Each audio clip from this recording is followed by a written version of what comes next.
If he's pulled the arm out already, think about the top lock. If he pulls if you're not going to go to the top lock and you're going arm, he yanks it out, immediately scoop the head up and lock your trap triangle. Because this right here is a exceptional position called the trap triangle, which will have many attacks from there. And we'll take a look at that momentarily. All right, now let's dive into some of the core concepts of the Williams guard. You're going to find that a lot of this stuff is going to relate and go right back into clamp guard. If my training partner does not drive, the unique thing about a system, when something becomes a system, the idea behind a system is for it to operate in a very specific way, and when there's a disruption, that system has an answer and continues to operate in the same way until a desired result is accomplished. As I mentioned before, one of the main results that we want to get to is the trap triangle. The trap triangle is such an amazing way to control someone from the guard, and so versatile with the submissions that you have, that I can't stress enough to you that if you are a guard player, you should master trap triangle, because it's just things just come out of the woodwork. So this guard, because before I started, I told you I had a relationship with the overhook guard, and I understood how to get there, and I love to get to trap triangle and then move from there. So this guard, it was just an easier way. It became an easier way to get to the trap triangle, and we're going to get there through clamp. But on this particular scenario, like I said, I'm moving on my way to trap triangle. Now the first move, he responded so quickly that he gave me the arm lock. Okay, I locked up this frame, he kept the inside, and he gave me nothing except for I'm driving to get my head above yours and I'm going to win my pummels back. So that gave me the arm lock. This time he's not giving me anything. He is staying put. He is locking me down and trying to stay tight. So we need to create offense. Here's what we're going to do. I want to get to clamp. So I need to get that knee in front of this bicep.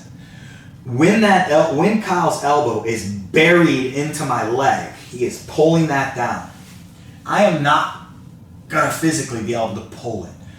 But this miraculous thing happens, and we took a look at a little minor example of this, is when we start to shake our body. So I'm going to begin these little tiny shakes of my leg. At the same time I'm shaking my leg, my left elbow is going to jet out and excessively maintain that angle. So I need to make a little wall with my elbow.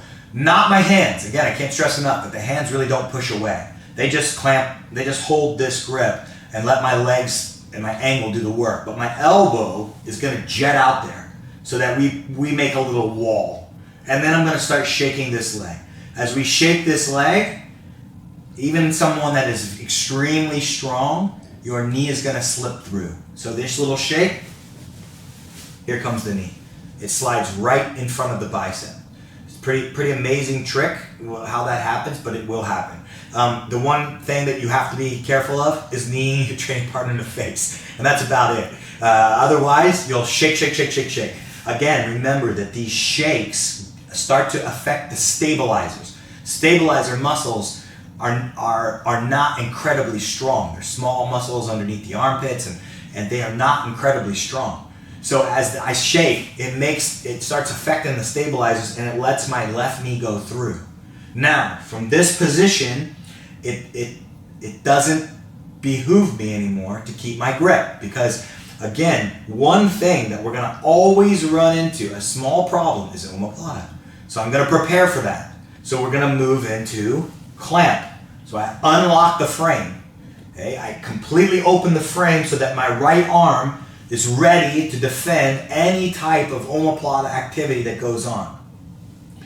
We're now in the clamp guard. When we're in the clamp guard, it's important that this right foot is over and in front of the shoulder. because this leg is going to be responsible to get my left leg out. The harder I push down with my right leg, the easier my left leg comes out. Now, if someone stays down, which, funny thing, most people will not stay down anymore.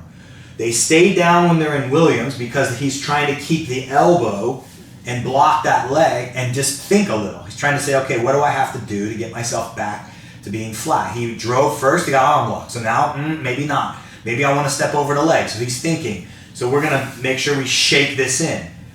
Almost always, when you start going clamp, they drive. This happens more than not, okay? So if they drive, there's a strong back heel action. I have to pull down. The harder I pull down with this, the easier it is to bring my left knee to my chest. If I don't have that flexibility or strength in my hip flexors, and my leg is down, when I go like this, it's hard. It's hard. I said I'm a bit barrel chested, so I'm in a lot of room this way. I guess I'm being nice by saying I'm barrel chested. I'm a bit broad through the front like now. So this right here helps you bring the knee to the chest. It anchors your body down so that you can activate this hip flexor and start looking at trap triangle. This is one of the coolest details I think that exists in this to get your left leg out. Is this foot being in front of the shoulder and pulling down hard, so my heel's going to my butt hard, and this leg comes out. When he's driving is a good time to take that leg out.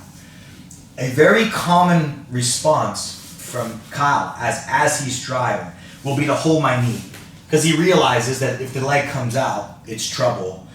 That's when we just go to our knuckle grab. So my thumb goes in, the pinky and the knuckle. We grab 4 fingers. We can push the hand up and outward, and then again my leg